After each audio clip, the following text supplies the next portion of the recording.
Hello everybody, welcome back to some more Planet Coaster Alpha 3. Make sure you're dropping a like if you're enjoying this series of Planet Coaster and want to see more in the future. We're working on our Halloween park, and today we're working on the Insane Asylum. This is going to be a relatively large building with a large pathway or queues on the inside, as well as a coaster housing and a small part of the coaster. I did something a little bit different with this coaster. Instead of just immediately going a lift hill and then the drop and then the real fast coaster and stuff, it's going to kind of be a journey through this insane asylum. And I tried doing some interesting stuff using like visual representation for things, and you'll see as we get there further along. I'll explain as we go. Well, I basically found a nice reference picture of like an old, I don't know, 18th century insane asylum somewhere in the eastern United States, and decided to kind of reference it to make this one. So that's where I got the basic idea for the front facade as well as the roof. And this one was a lot of fun to build. This build took a long time. I cut out a lot, especially on the interior, since recording the interior while zipping the camera around in the tight cramped spaces would make it a little bit nauseating to watch, especially these high speeds. I decided just to skip filming them and just to show you guys the end result rather than the whole inside. So there's going to be some little surprises at the end when you see the final coaster run, because those sorts of things you didn't see in the very beginning. But I think it came out pretty cool, and I hope you guys do too. I did, if you see in the background there, as well as in the very beginning of the video, I guess I fixed the coaster, the original coaster over on the haunted house ride on top of the hill. So you can see I extended the second lift hill and then added an inversion and then a real whatever that kickback is, where it kind of goes back in does like a 180 directional turn, but we added that as well as a couple hills, kind of give that ending a little bit more of an exciting feel, things like that. So we fixed that quite a bit. Did I do anything else over there? No, I don't think so. Some people had some good ideas that I saw today after I recorded this video of things to do over there. Like, one cool idea was the haunted ride, or the haunted house, was to make like floating candles and stuff. So those are gonna be things I'm gonna add eventually to that. The vines and stuff I wanted to save for this building, and they actually come out really cool looking. Once we get the vines and stuff on this building and a lot of the shrubbery around it, and we board up some of the windows, it really does look old and abandoned. Pretty happy with how it came out. Oh, sorry, I just got a text. I've been waiting. Oh my god. So I ordered a green screen to use on my live streams and maybe on YouTube videos. I won't be using a Planet Coaster for like a face cam stuff, but maybe on the YouTube videos, the other videos. I don't know. I've been conflicted about it, but I do use a face cam for my live streams. If you guys don't follow me on Twitch, make sure you head on over. Links are in the description below. I'm streaming every Tuesday and Thursday from 5 to 8 p.m. Might actually do a Planet Coaster stream this week, just because I do need to get a lot of work done on this. I usually don't stream Planet Coaster, but maybe it will. It'll be fun. But yeah, definitely check that out. We've been streaming a lot. Like on Tuesday, we were playing some Battlefield 1 a lot, and that was fun. Oh man, that game was really good. But anyway, yeah, I've been waiting on this freaking green screen. I ordered it over like 2 weeks ago. It was supposed to arrive last Friday, so almost a week ago, and freaking UPS is really having trouble getting it to me. I don't know what the problem is. They're complaining about the address, even though they delivered to this address before, and then they're saying I wasn't here to sign for it, even though I was home all day yesterday. I went down to my apartment and there were 3 of those stickers from UPS saying, oh, we tried to deliver for 3 different people. So I think the UPS delivery driver is just a freaking idiot and didn't buzz anyone's apartment, but whatever. Just waiting on that. It's been almost a week since it's supposed to be here, so it's been kind of frustrating. That's been very frustrating, but whatever. So we finished the front facade there, and we're going to do something I tend not to do too much. I feel like this coaster really needed it though. We're going to do a lot of interior decorating. So instead of just having a path in here and just have it exposed to the whole inside of the building, we're actually going to do enclosed paths throughout the entire structure. And I'm really happy we did. It comes out looking really cool. The guest's point of view walking on the queue to the coaster is going to be awesome. Just wait. I'm really happy with how this came out. We do a whole interior. We do some cells and stuff. The whole thing comes out a little archaic looking, like it doesn't look, because when I think of an insane asylum, I think of like a modern building with like padded walls and stuff, like relatively modern, and then just like sheetrock walls.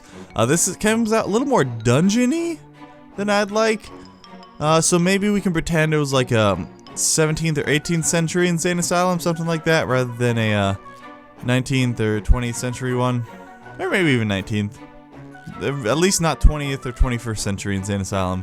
Maybe a little bit of an older one. I don't know if they had a different name or something back then, but whatever. I've raised and lowered the whole building so I could have these textures just barely under it, so it will actually cover the path. And so technically the building's floating a tiny bit, but you really can't tell, especially when we get all the decoration and stuff on the outside.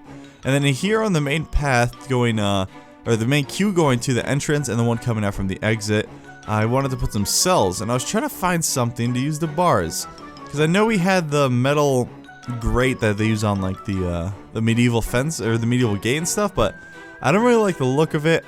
Again, that was something that made it seem a little bit more archaic, so I was trying out some different things like the swords and those metal bars, and I just decided that eventually we were just going to go with it. It was the best option, frankly. I tried just doing like a door or something, but oh well. Once again, realizing it didn't look very good, so we just take this and we're just going to toss that in there, and it looks alright. I decided, you know, that'll work. It still gets the point across. We do put some large mist FX pieces in there, and those actually look really cool when you're walking through here, so that's actually one of my favorite pieces about here. I like it. And then we're tossing the candles in here. Some nice interior lighting. So I want it to be relatively dark in here. I wish there was perpetual nighttime. The beta, they've posted pictures from the beta, and in the bottom right you can see I think there's a toggle switch for day and nighttime, so I wish this was beta already. It's still gonna be, let's see, what is it, over a week? Let's see, it's the 9th. So yeah, 2 weeks from this Wednesday, so a week from next Wednesday we'll have beta, but this park will be done by then. I wish it would be perpetual nighttime, because this whole park looks a lot better at night. It drives me crazy. Oh man. Why couldn't they have done it before Halloween? Because it wouldn't really make sense for me to wait until the beta to work on this park, because I mean, it'll be after Halloween and it won't be fun, but whatever. We'll do a new park after Halloween. Maybe we'll think of a new park that'll be perpetually in space. Maybe like or at night, like a space park. That'd be pretty cool, because they're adding a sci-fi theme to the game with giant robot dogs, which sounds dumb, but it's freaking awesome looking. I can't wait for it. Oh, and then the main square in the center of the park, that's kind of more of a placeholder. I don't really want any straight line paths in this park. We're going to be doing a lot of wavy paths and stuff. So yeah, it's just a placeholder for now. For this part, I wanted to use the push tires to kind of give the coaster a slow moving feel throughout this whole area, and then kind of loop around. It rides for at least like a minute or two before the actual drop.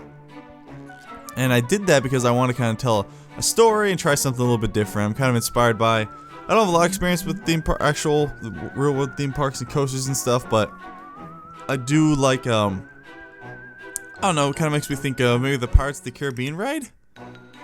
You know, where it's kind of slow to start, and it kind of goes off and tells a story, and then there's the big drop and stuff, so a little bit more complicated than that, but you'll see what I mean as we go along. And then we have the chain lifts go up here, and then the huge drop right here, right off the side of it. This coaster's super short, kind of simple. Again, just trying something new with the slower parts to start. Oh, and this is the 4D coaster, so the entire coaster is backwards. You can do things where you actually rotate the cars and like have them face up and stuff, but I kind of liked it just facing backwards the entire time, so we're gonna stick with that. The 4D coasters are cool because they start off facing backwards, but you can spin them all around. So we may, actually no, I kind of like it going backwards. I did try off camera, like point them up, point them down, but I kind of, or just forward but upside down. I kind of prefer to just going backwards too. It kind of meshed well with the, because I mean this is supposed to be like a nut house, supposed to be like all crazy, and oh, people are crazy and they have mental illnesses that didn't used to be taken seriously, so they would just lock them up and give them electroshock therapy, which we will be referencing later. Wink, wink. Well, not really wink, but that's just something we'll be adding later. And then here I was like, okay, I'll toss some vines and stuff on here. I didn't like how those came out, but I do like the bushes. And this is where it starts to look really cool, just trying to make it nice and overgrown on the outside. I like it. Yeah, people are still calling me out for my dependency on bushes, saying it's not creative when you just put bushes everywhere. Well, who the hell are you to tell me what's creative? As, what was that? That YouTube series, Don't Hug Me, I'm Scared. Green is not a creative color. And for some reason I couldn't get this to look how I wanted it to. I wanted to board up the windows, but I could not get it to look right. We may actually add some boarded up windows on the haunted house as well. At some point, I stopped recording and I go, yeah, it just happened. I stopped recording, I went and looked up boarded up windows to try and get a good pattern looking. Ended up just doing like a little cross pattern there with some ones across of it, or ones on the outside of the window, and then just some pieces of wood and stuff. So you can imagine that someone was using those ladders to get up there and board up the windows, trying to add a little bit of set dressing and interest pieces to it. More bushes all over the place. For some reason I was seeing like pieces of the mist. I think I may have misplaced one of the mist. I misplaced the mist, so it was like leaking out there. But look at that, these vines look so cool. Oh, I like it. It's all overgrown and everything. It's so cool. I'm liking it. And I've been thinking, because the next thing we're going to do is the graveyard coaster. And so that coaster is going to be mostly underground, and it's going to be peeking up rather a lot of the times to kind of cut through the graveyard. So it's going to be very low. It's going to be mostly underground. And I'm trying to think of ways I can make the graveyard look old and decrepit. Like, it'd be cool if I could like blow chunks out of buildings, but then it would just... they would look too squarish. I'm trying to figure out ways to do that. Like, I guess I could take other pieces of the same color and like put them on the ground, try and make them look like debris. That might work. I don't know, I'll have to workshop that, because I would like to do the same thing here, because it shouldn't be like all together. I mean, these are supposed to be old and abandoned. Like, I definitely want to add or edit the haunted house to kind of make it look a little more decrepit. So I'm definitely going to board up some of the windows and maybe make it a little more overgrown. Maybe like part of the roof collapsed or something. I'm not sure. We shall see. Add in a nice little wall just kind of all around this area. All around the paths. Try out some different things. Oh my god, my phone. Shut up, phone. Sorry. This is another Amazon package. Shipment notification. Those are the only texts I get because I don't have any friends. Nobody texts me. Add in a nice little pond over here. Realizing that's kind of sticking out too much. Raising that. Then we're going to add a little sand path, kind of make it look like it's a walking path out there. Again, just some little visual interests. Changing that up, making it a little bit wider. And then for the trees and stuff, I really like these Crimson Kings. I mean, the whole thing's red, the building's red, the coaster's red. It's all red, so I figured they looked pretty nice. Kind of just tucked out throughout there.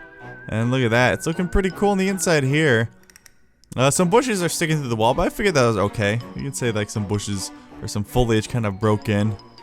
Looking alright. Add in a little roof piece there. So yeah, this is all enclosed. Really like how it looks. And it's some creepy little gargoyles, because why not? They're creepy little gargoyles. It's nighttime now. Time to do some lighting. And people were right. People called me out in the last episode. They said, hey, you should try a different light color.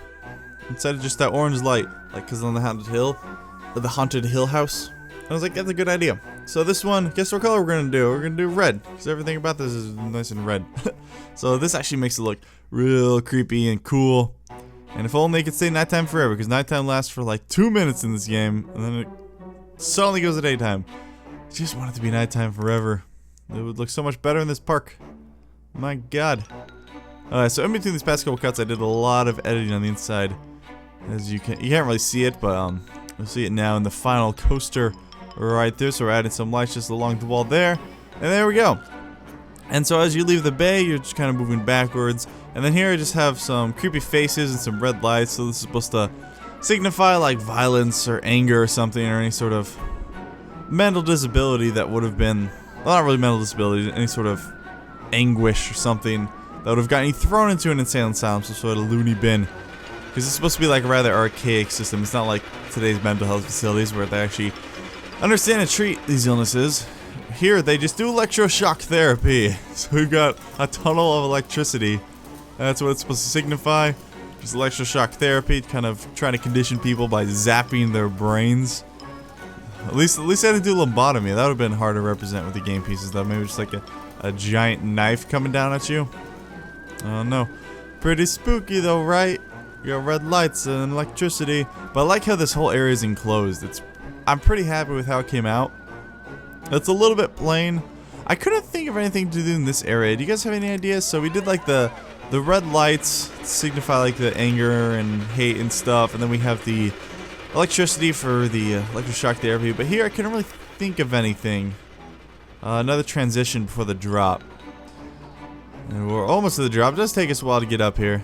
I'm sure it's a nice view if I was looking around, but we did not. Oh, here comes the sun. See, look how fast that sunrise is just, boop. Here's the sun. Oh boy. It's because nighttime does not last a long time. It took me a while to get the coaster ride to sync up with nighttime. It's kind of annoying. We have a big drop there, and then one loop, and then we have a big curve here.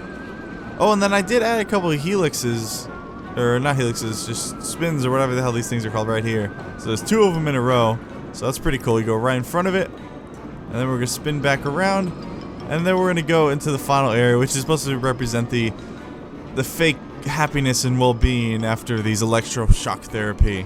You'll see it in a second. But anyway, guys, that's it for Planet Coaster. Leave a like if you enjoyed and want to see more in the future. I'll see you next time. Bye.